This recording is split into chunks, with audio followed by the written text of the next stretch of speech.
Krásný dobrý večer všem ve skupině The 1% a také všem, kteří tady toto video sledují. Jak asi víte, před nějakou dobou jsem se připojil do 21denní výzvy od Vaška Tomance a tímto videem vám chci sdělit, že jsem právě tuto výzvu dokončil. Tady tuto výzvu jsem dokončil už 4 dny zpátky, ale skrz nějaké zdravotní důvody jsem tady toto video chtěl natočit, až budu víc ready. Bohužel se to ale moc nepodařilo, ale chci to mít kompletně uzavřené. Během této 21denní výzvy jsem si chtěl obnovit své staré návyky, díky kterým jsem dosáhl své vize během 21denní výzvy, kterou jsem plnil necelé 3 nebo 4 měsíce zpátky a myslím, že se mi to podařilo na jedničku. Tady tyto návyky se týkaly mého rána a mé ranní rutiny, což bylo vstávání na první budík, poté studená sprcha, protažení, meditace, vizualizace a deep work. Abych pravdu řekl, ze začátku to bylo trošičku náročné do toho zase najet, ale po 2 nebo 3 dnech jsem byl úplně v klidu a už se mi vstávalo zase výborně, zase jsem se cítil skvěle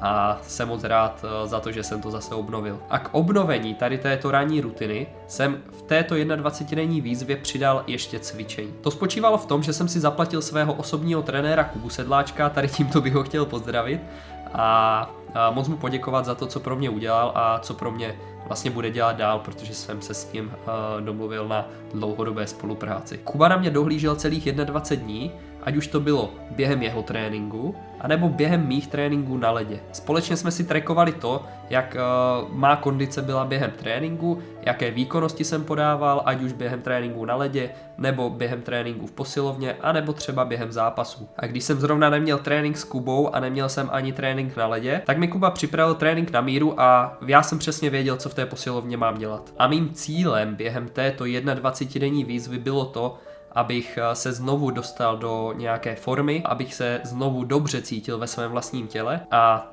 abych i trošku nějak vypadal. A rád bych s váma teďka pozdílel nějaké fotky a videa během tady té 21denní výzvy. Toto samozřejmě bude zahrnovat i fotky před a po. Takže jdeme na to. Yeah, when I blow up, I'ma soar high like Peter Pan. In real life, be living all my dreams. If I'm waking up, it's in a foreign land. Whole wrist covered up in ice. Dealership, never asked the price. I hit the molly ball with my dogs. Yeah, I swipe it once without thinking twice, cause... Krásné dobré ráno všem, jeden třetí z mojí 21denní výzvy a opět mám za sebou ledovou sprchu, mám za sebou stretching. Dneska ráno tady mám 2 děti, už.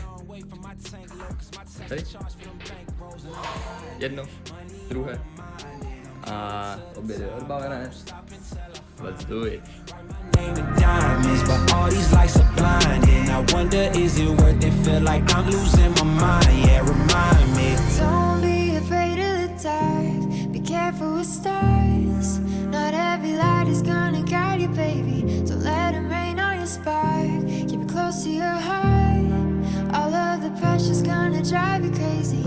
Cause you rise to the madness.